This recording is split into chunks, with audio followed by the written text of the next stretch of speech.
Well, for this week's video, I thought the dolls might enjoy having some flour tortillas and something to keep them in. Stay tuned and see how fun and easy this project is.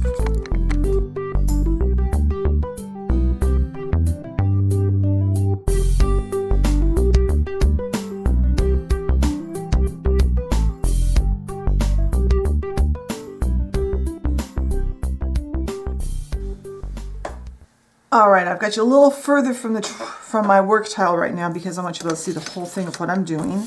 So we're going to make some flour tortillas. And to do that, we're starting with some white cardstock. This is just an average weight cardstock. It's not a super heavy one. And I've got some water in here. You can kind of see it in there. I know water's hard to see on film, on camera. And I have some acrylic paint in, this is vanilla cream. You want an off-whitish, creamy color. And I'm just going to put a little bit in there. I don't want much. What I want to create is a wash. And I'm using a nice wide brush. I'm going to put that off to the side.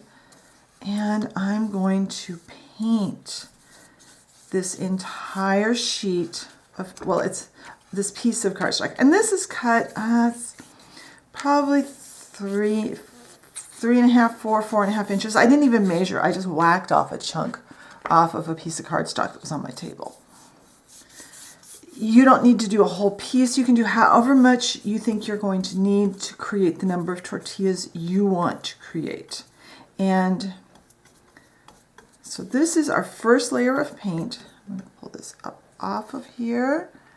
And I am going to find something to lay this on. I'll find something off camera to lay this on so it doesn't lay right flat on my tray. And I want this to dry most of the way. Not all the way, just I want it partially dry. So I'm going to let this dry probably 10-15 minutes. And when that happens, I'll come back and we'll go on to our next step. All right, my paper is now, it's still very damp, but it's not wet. So now I'm going to crunch it into a ball. And because it's still damp, it's pretty easy. And I like to do this a couple of times. And now we're going to take it out and we're going to flatten it out as best we can. And yeah, some of the pieces of paper are going to come off. That's okay. Same color paint.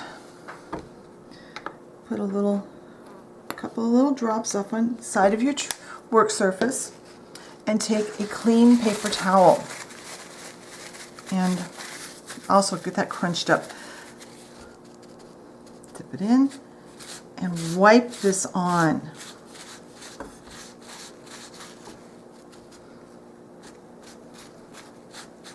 Don't go too hard. You want, at this point, the paper should be basically 3 colors. There's still some of the white of the paper showing. There's some of the watered down cream color paper. And now there's the full strength cream colored paint. I think I said paper earlier, paint. And this is going to try to pull up, and that's okay. It's okay if it gets rough. It's okay if little bits of paper come off. I'm going to add just a little more of my paint. I'm almost out of that color, so I didn't want to put too much out.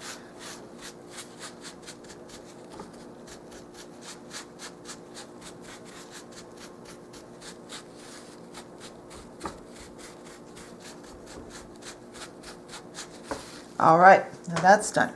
Now we're going to get messy again, just like we did last week. I have some brown paint. I'm using Woodsy Smoke. You can use any color of brown paint you want. A little bit out on my tray. I've got a toothbrush. This is just an old beat up toothbrush that I use for cleaning and crafting and all kinds of stuff. I'm going to use it to add a little bit of water to my paint. I have a toothpick.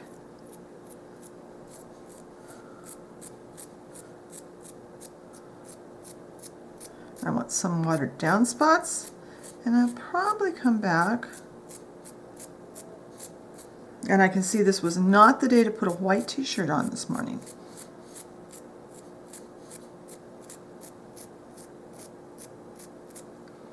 I'm going to turn it over. I'm going to do the very same thing. Reload my brush.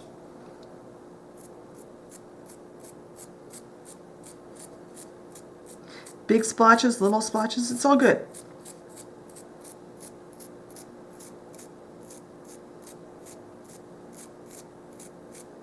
And now I'm going to take a little bit more of the same color.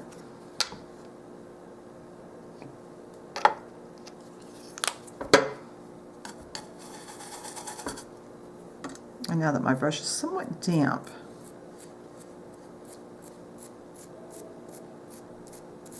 and you can see this is getting all over, so you're just going to have to clean your work area up after you do this project. There's really not a way around getting it. Or I suppose I could do it in a box or something, but what's the fun in that? So try and get these as evenly dispersed as you can. And then this needs to dry completely. And then it needs to be cut into circles, depending on how big of tortillas you want.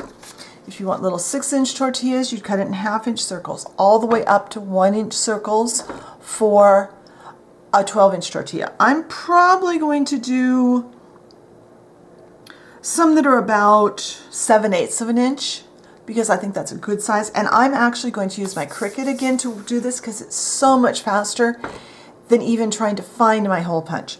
And I can make my circles any size I want. So once this dries all the way, because before I do this, it has to completely dry.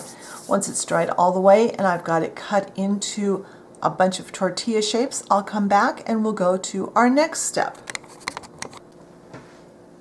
All right, I got my tortillas all cut out. Now be sure that your paper is completely dried through. I found with mine, it took a very, very, very long time to get it dried all the way through, because that wash of color saturated, that first wash of color we did saturated all the layers. And my paper remained damp for a few hours, so I actually let mine dry overnight. And then they cut just fine. I did use my Cricut.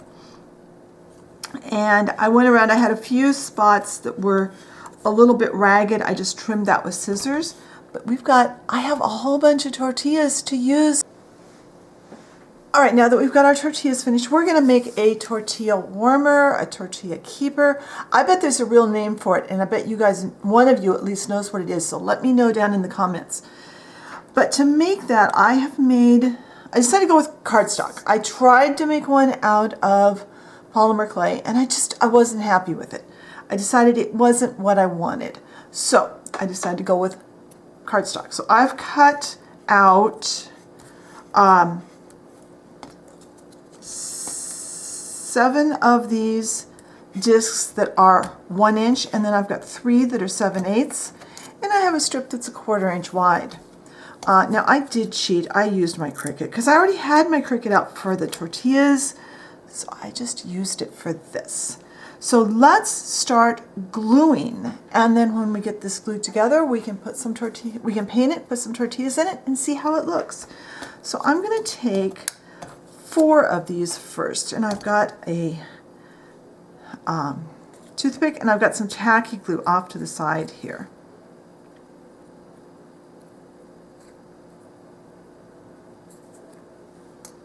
And I'm going to glue 4 of these 1 inch ones together into a nice stack.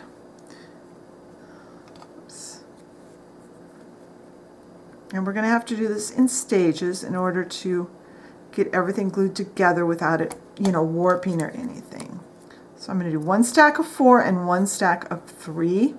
And I'm going to do the same thing with the 3 small ones. I'm going to make a stack out of those. So let's go ahead and get this part done. I'm just going to my acrylic rolling pin out, because this is it's perfect size for this. It just happened that it was the right size. You want something about 1 inch in diameter, and this was just right. So now let's back up. I want to mark where these are meeting. And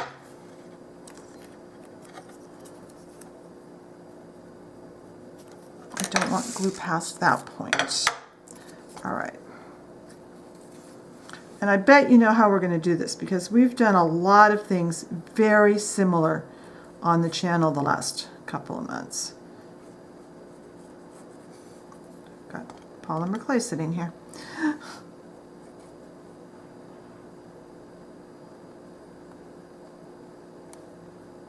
And then I also want to get the very end on the other side done.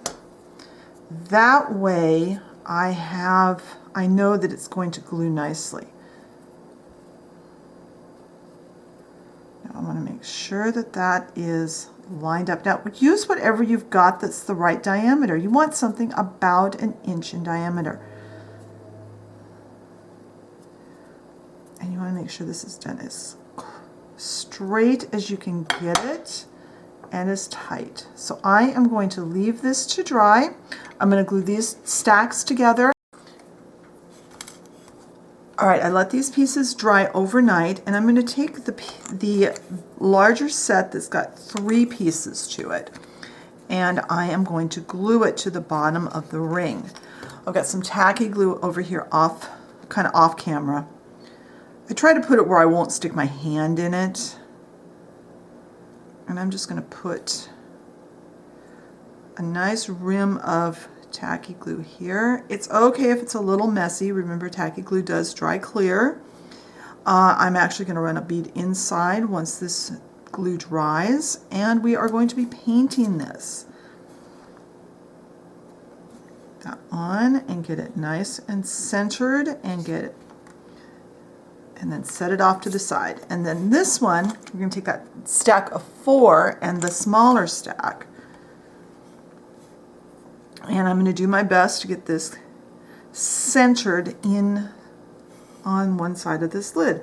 And the reason I do this is it's a little easier to keep the lid on our little container once it's finished if we have a little bit of an inset there.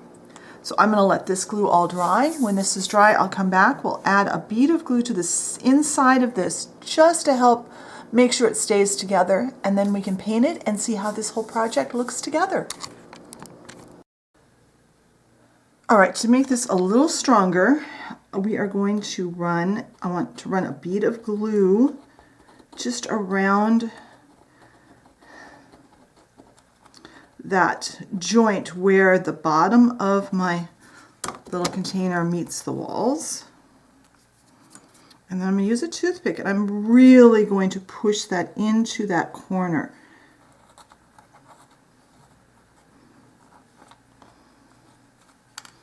And then I was thinking I was going to use my finger, but I think I might have to go get a Q-tip off camera and make this a little smoother. I want to kind of like you would do if you were putting caulking into like around a window or around an opening in your house.